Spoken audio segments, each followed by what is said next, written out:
So Norma, you're a woman of many hats. It seems like when do you have time to breathe and just kind of relax and do your own thing with all those hats going on? I have fabulous weekends. Fabulous weekend. I heard that. I heard Yeah. fabulous weekend so that you can debrief to get back into this work week that you. So where do you start off? Where's the home office for you, and where are you located at?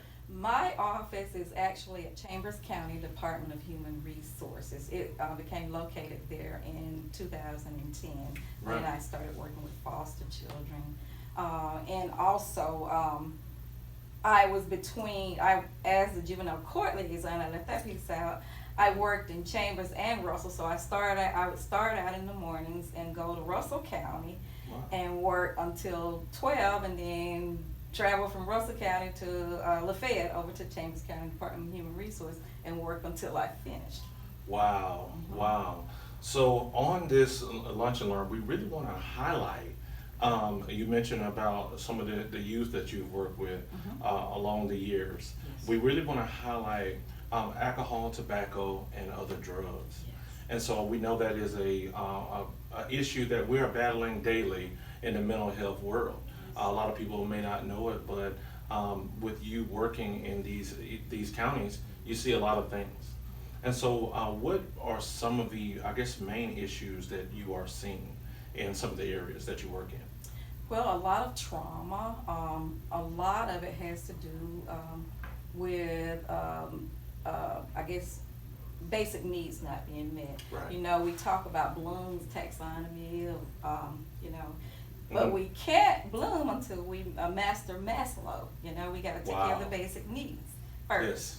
So, and this is more prevalent now in these pandemic times because I mostly serve as a therapist with some of the rural areas, and I hear a lot about food insecurity, and then a lot more anxiety and depression because of these COVID times. As you know, that several people, Chambers County was one of the hardest hit Yeah, absolutely. Yeah. counties Yeah. in terms of Mhm. COVID and death and so on. Then also, I too was hit because of my family. I was impacted because of my family. I Wow. had several family members to pass away as a Wow. result. So Wow. I think you put a number on it, but I tell you what, when we lose one, that's enough. You know, Exactly. that's enough. exactly.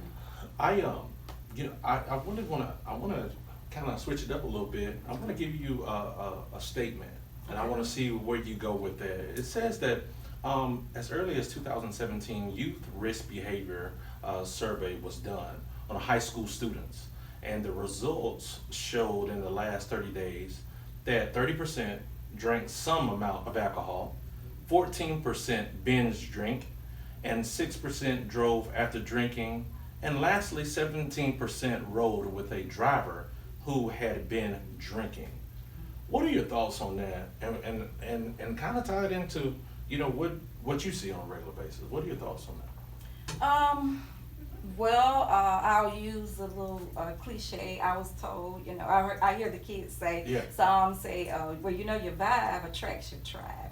Well, Whoa. sometimes the people that you associate with impacts that. Okay. A lot of the children, good kids, sometimes just out enjoying and experimenting, not Wow. really, but just wanting to fit in.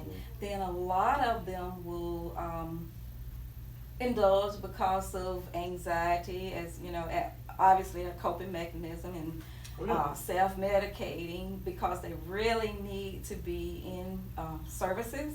Right. But this is a quick fix. This is an easy way to take the edge off. Yeah, and so you were talking about kind of the experimental phase, even in prevention. Mhm. We talk about that, a lot of youth start off in that phase that is just experimenting, being curious, and then it leads to just a cycle of ongoing and then working their way into being addicted to something. Yes, And so I want to just say that, guys, if you're watching this, for sure, make sure that you heard what she said. I want you to give that to the people one more time. That slogan you just said. My vibe. Your vibe. Your attracts vibe your tribe. attracts your tribe. Wow, powerful statements from Norma Williams, y'all. Your vibe attracts your tribe. Basically saying, listen, look, what you're putting off is what you're getting back. All right, and that is so true. It is so true in today's times that we have to make sure, even that the people that we're already hanging around, Yes. Yes. you know, are living a healthy lifestyle. That's what we really want to push, a healthy lifestyle, especially in interviews such as this, a healthy lifestyle. I'm gonna give you another one. It says, because we, me and you talked a little bit earlier about issues in Chambers County, specifically the Chambers County. And just by talking with the people in Chambers County, I think they are more so saying that juuling is an issue.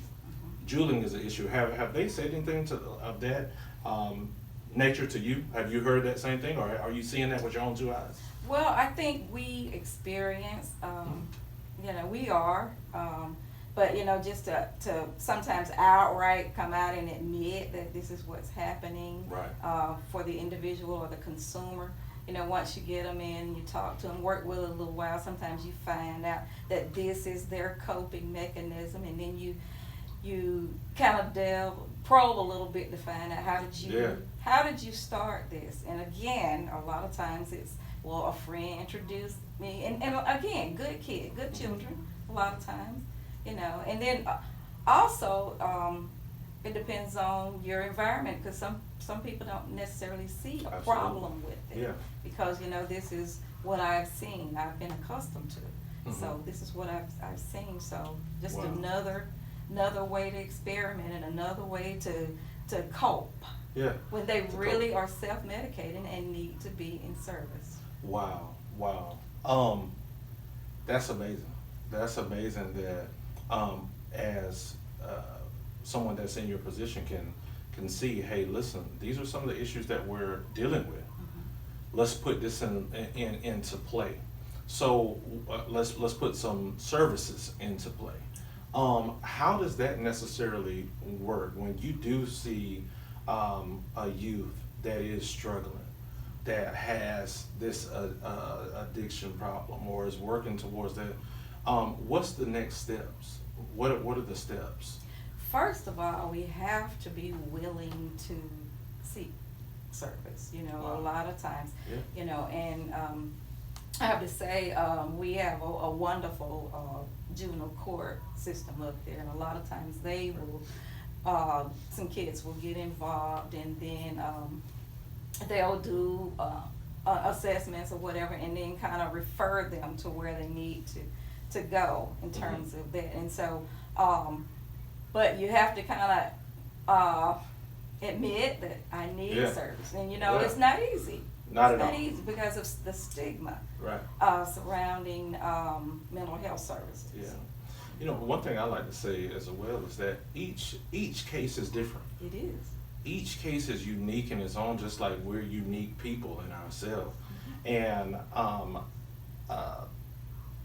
people's taste buds are different. People's likes are different. Somebody, I will have students that may say, hey, how can you, smoke a jewel one time and become addicted? It's the level of nicotine that's involved, and I'll use this analogy as well. Let me ask you, Ms. Norma, do you like steak? I do. How you like your steak? Medium rare. You like it medium rare? I like mine well. I like mine well. Let me ask you this. Do you like, you eat fish? I do. I'm allergic. Okay. So it's different strokes for different folks. Everybody is different. Exactly. All right? And so when we first, taste these things for the first time, when the first time I had steak and it was prepared the right way, I enjoyed it. Okay. And so I continue to eat it for the rest of my life. So people are different when it comes down to these substances that they are using and taking. That same concept can be used. All right. So y'all, I want to leave you guys with a statistic. I want to thank Miss Norma Williams for sitting down on this Lunch and Learn. I want to leave you all with something that affected the day. It says approximately 2/3 of Juul users aged 15 through 24 do not know that Juul always contains nicotine. Do not know. Guys, we gotta know that these products do contain nicotine that is highly addictive. And I think what we talked about a little earlier was just not starting. Just not starting. Not starting. Yeah. You got anything else you want to say, Ms. Norma? I just want, if you all are parents, I'd like to say to you to talk to your teens and ask questions if you suspect. And if you are in need of services, we have a wonderful counseling department. Just reach out to us at Outreach at 334-742-2877. If you just, and they will guide you to where you need to go. Absolutely. Well, guys, Ms. Norma Williams, thank y'all. Y'all have a good day. Be blessed.